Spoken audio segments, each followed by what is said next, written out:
just like the way that Francis Perkins talked about the Triangle Shirtwaist workers standing on the ledge and they couldn't go forward and they couldn't go back.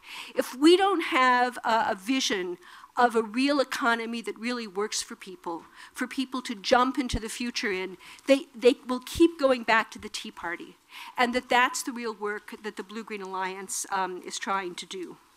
Nowhere is that clearer than in the coal fields that are represented by our lunchtime speaker.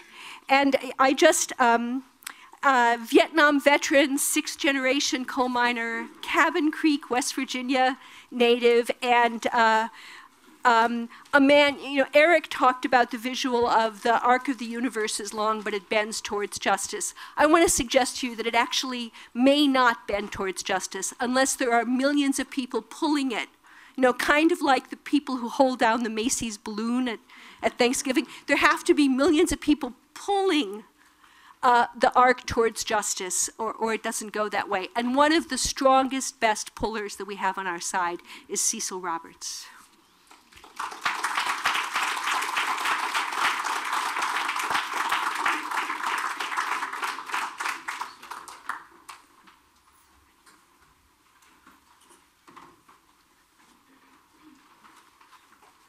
Well, thank you very much. First of all, let me thank Charlotte for that wonderful introduction. She said she'd do that if I gave her some money, which I did. I'd like to take a moment to just reflect for a second on the wonderful panel we just heard from. These are people who have dedicated their lives to making working class people's jobs better, safer, more healthy. And all of you in this room that I know who are representatives from your various organizations have dedicated your lives to doing that. If we could have a round of applause for those folks, I'd appreciate it.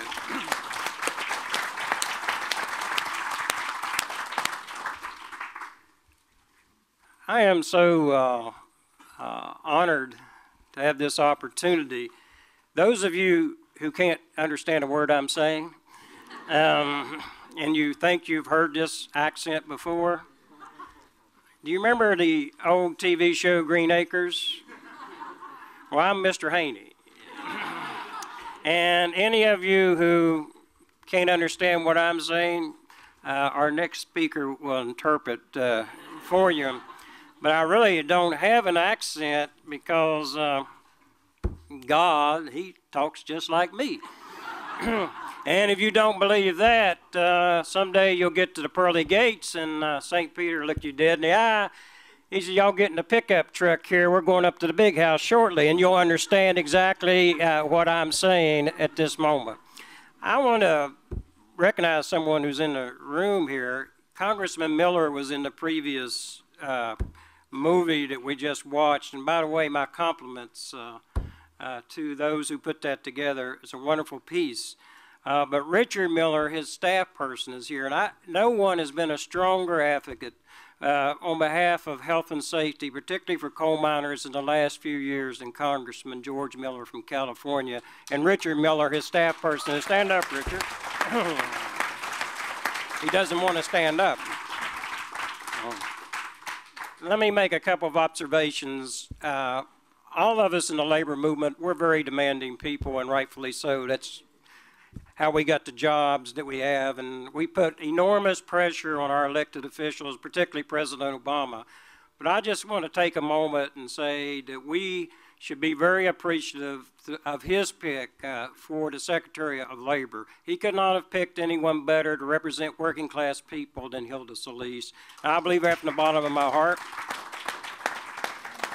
And I believe that Dr. David Michaels is doing a yeoman's job at OSHA trying to protect the workers in this country.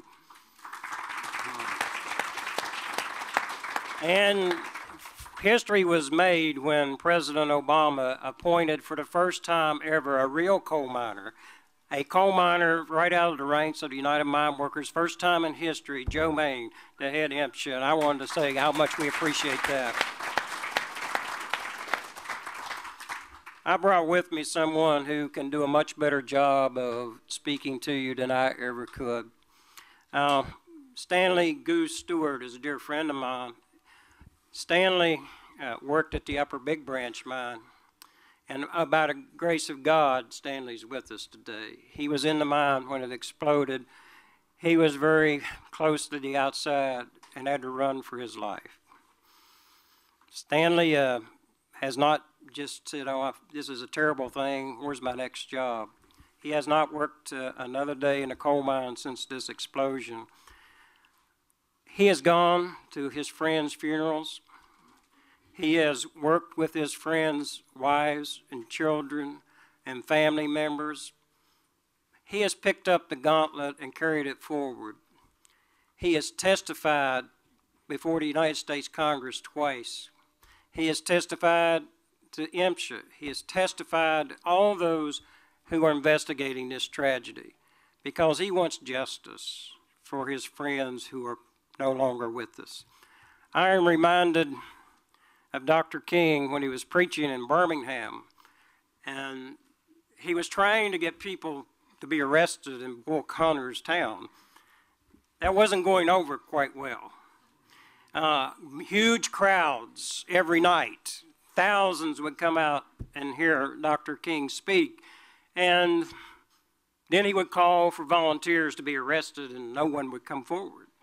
If you remember, in those days, they used a lot of the children, high school kids from the schools to be arrested.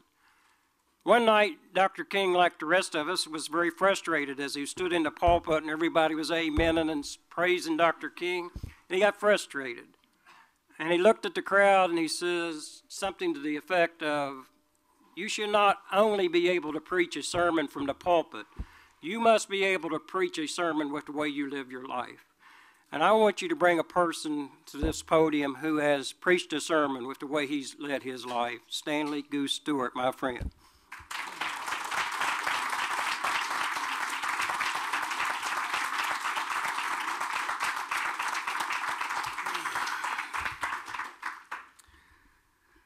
Well, Cecil, I would like to say something to you. You need to work on getting rid of that accent like I did.